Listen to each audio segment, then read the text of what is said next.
Over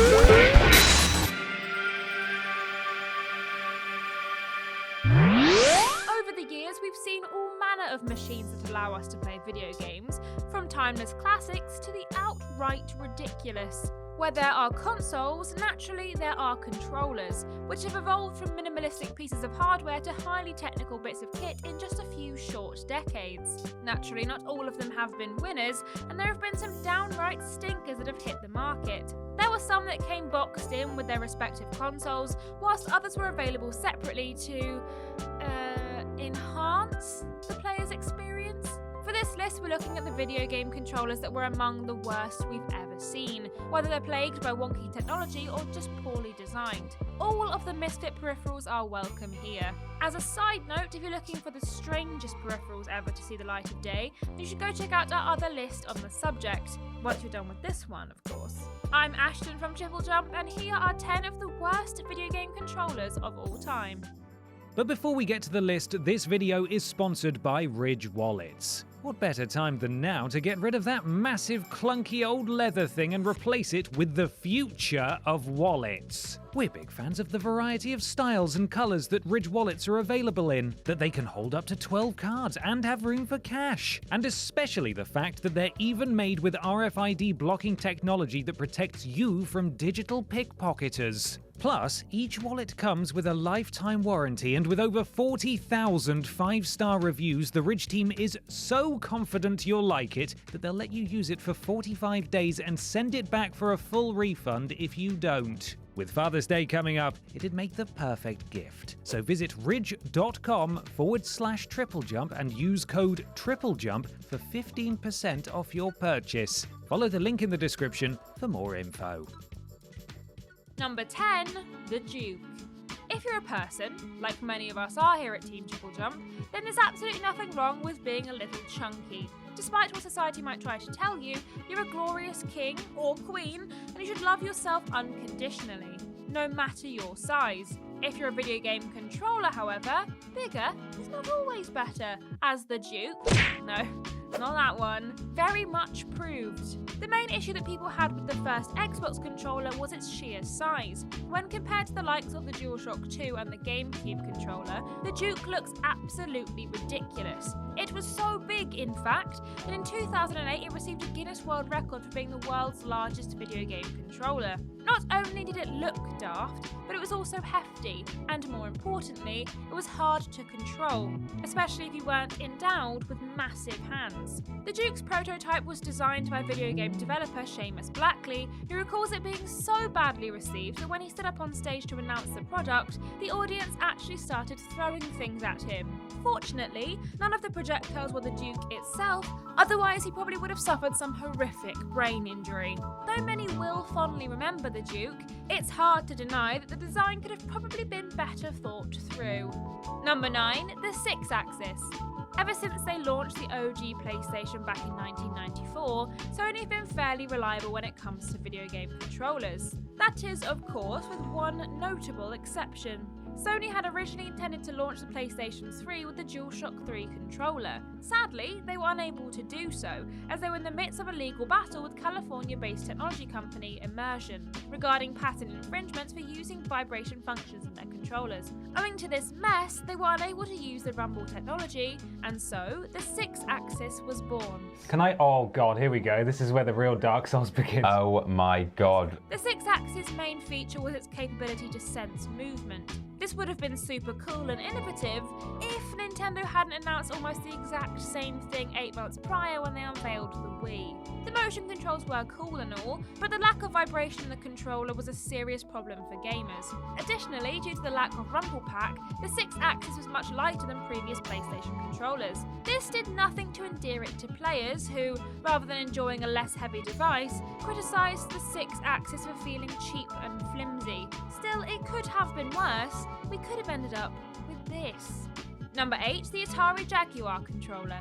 As time has gone on, video game controllers seem to have gained more and more buttons, but considering that games themselves have gotten more complex over time, it makes sense. In that respect, I guess you could say that the controller for the ill-fated Atari Jaguar was somewhat ahead of its time. That's probably the only compliment you could pay to the monstrous peripheral though. By the time the Jaguar launched in 1993, Atari was already in some pretty hot water. The crash of '83 had left its mark, and it was really make or break time for the company.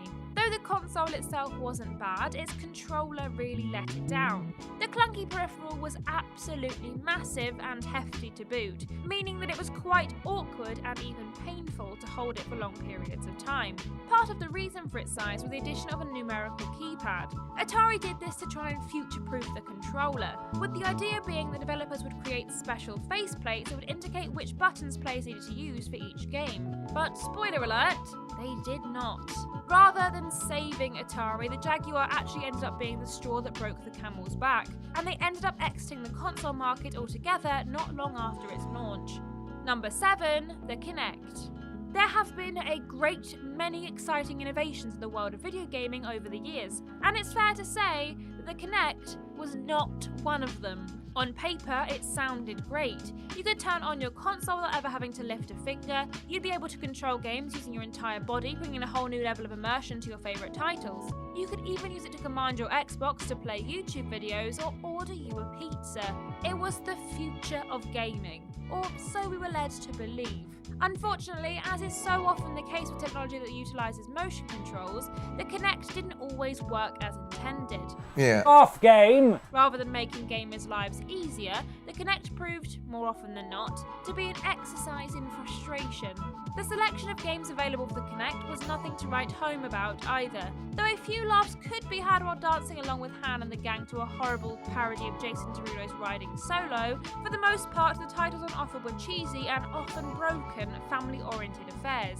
Still, at least we never had the frustration of bringing Milo into our homes. Number 6, the Philips CDI controllers. What's that? It can't possibly be! It's a wildcard entry! Indeed, when it comes to the controllers of the Philips CDI, we can't possibly choose between the DVD remote and the joystick for people with freakishly long thumbs. So we've decided to spotlight them both. Or should that be shame them both? I think the latter is probably more correct. To say that the Philips CDI was somewhat of a flop is a bit of an understatement. After all, if your console is best remembered for being the platform that gave the world the worst ever Mario and Zelda games, then it's fair to call it a failure. Though there are a plethora of reasons why Hotel Mario and its janky Zelda counterparts were awful, the Philips CDI controllers certainly didn't help matters. The paddle controller looked and functioned an awful lot like a TV remote, which was fine when using the CDI to listen to a CD, but it wasn't so great for playing video games. An alternative was the touchpad, which looked a lot like other controllers on the market at the time, but for one difference, its massive joystick. We don't know if there's anyone out there with thumbs big enough to reach the top of it whilst operating the other buttons, but if there is, then we salute them. If those offerings aren't rubbish enough for you, then there's also this Fisher-Price looking monstrosity, which, honestly, I don't even know where to start with. Number 5, the Intel Wireless Series Gamepad. You might be thinking to yourself, Ashton, why have you put a travel pillow on this list of terrible video game controllers? Have you gone completely mad? I'd like to assure you, dear viewer, that I am of perfectly sound-ish mind, and that object you see before you is not, in fact, a comfortable cushion on which to rest your noggin during a long-haul flight, but was allegedly a means for controlling your favourite video games. I say allegedly because, obviously, it wasn't very good. The Intel Wireless Series Gamepad was unleashed on the public in the year 2000, and according to its press release, it improved the PC gaming experience by allowing players to leave their chairs and get physically involved in the game without tripping over wires. Because when you're deep in the throes of a boss battle, what you definitely want to do is get out of your seat and wander around. Not only was it a weird looking thing, with a redundant USB, but it was also a pain to connect to your PC. Unlike most modern wireless devices which connect directly via Bluetooth, the Wireless Series Gamepad required the Wireless Series base station in order to function, which, you guessed it, was sold separately. Still, at least you can take a snooze on it after a long gaming sesh. Number 4, the U-Force. Now Ashton, I hear you cry. We let the travel pillow slide, but this is just a straight up laptop. Once again, your eyes doth deceive you, dear viewer. as the device appearing on your screen is actually a controller for the NES. Created by Broderbund in 1989, the U-Force was supposed to allow players to control their favourite game without ever having to push a button. It used a pair of infrared sensor panels to detect the user's hand gestures, which it would then translate into commands for the game.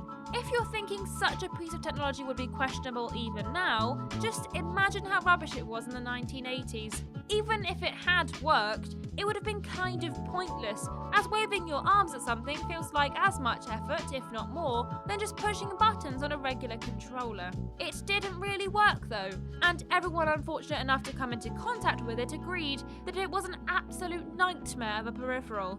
On the plus side though, the adverts for the U-Force did warn players not to touch it, so I suppose we should give them some credit for its honest marketing. Number 3, the Sega Activator. Since the dawn of video gaming, people have been looking for ways to better immerse themselves in the medium. These days, all you need to do is pop on a VR headset and bam, you're right in the midst of the action. Things weren't so advanced back in the 90s though, and so players had to put up with crappy peripherals like the Sega Activator. This octagonal nightmare was released in 1993 for the Sega Mega Drive and was meant to be an alternative to the standard control pad. The Activator came in 8 separate parts, which when assembled were placed on the floor. The player then stepped inside, and the device emitted infrared beams, which, when broken by the player's movements, controlled the game on screen. At least that's what was supposed to happen. Sadly, the technology did not work as it should have, and players found themselves flailing around and contorting their bodies in unnatural positions just to perform the simplest of virtual tasks. The training video, which Sega only had to put out because the Activator was so darned hard, told players to consider themselves pioneers of the interactive frontier. Unfortunately, most players end up considering themselves little more than thoroughly ripped off. Number 2, the Power Glove. Face it, Nintendo, you can make all the movies you want to try and make the Power Glove seem cool, but no one was buying it back in the 80s, and we're certainly not buying it now. The Power Glove promised players that they'd be able to do things in video games by imitating the actions they do in real life. You could fight your enemies by actually punching them, or drive a car by pretending to turn an imaginary wheel. This was all well and good until you remember that the Power Glove just didn't work very well. In fairness, the Power Glove aimed to do something that would eventually become quite popular almost 2 decades later, i.e. allowing gamers to play their favourite titles using motion controls. The Wiimote, though wonky in some aspects, did this quite well. Everything went really well in our rehearsals. You guys need to turn off all your wireless devices. But sadly for the Power Glove, the technology just wasn't quite there in 1989. As though the fact that it didn't really work as intended wasn't enough, the Power Glove also required players to enter special codes on the keypad to allow them to actually play their chosen game. Great! So not only do I have a near useless peripheral, but I've also got to memorise an entire list of access codes. Brilliant! And number 1, the Boomerang 64. Remember this from a few entries ago? Well, it turns out that Sony weren't the first technology company to design a controller that looks like it would come back to you if you tossed it across a room. Actually, that's not a bad idea for when I'm playing Elden Ring. James, write that one down, we'll make millions. Admittedly, the original N64 controller was a little unwieldy, what with its 3-pronged design that looks slightly bizarre compared to what we're used to these days, but once you got used to it, it was perfectly functional. The Boomerang 64, on the other hand, was painful to use. And I'm not using that as some kooky metaphor either, it literally hurt to use it after a while. Players found that because of the angle of its arms, they'd either have to sit with their elbows stuck out like the world's most inconsiderate dinner guest, or they'd have to manipulate their wrists in a rather unnatural way. Some journalists claimed that despite its flaws, the Boomerang 64 was quite cool looking, a point for which we have 2 counter-arguments. 1, it isn't, and 2, if you want an item that's cool looking but otherwise non-functional, you'd be better off buying this life-size Brendan Fraser cutout. Oh, isn't he handsome?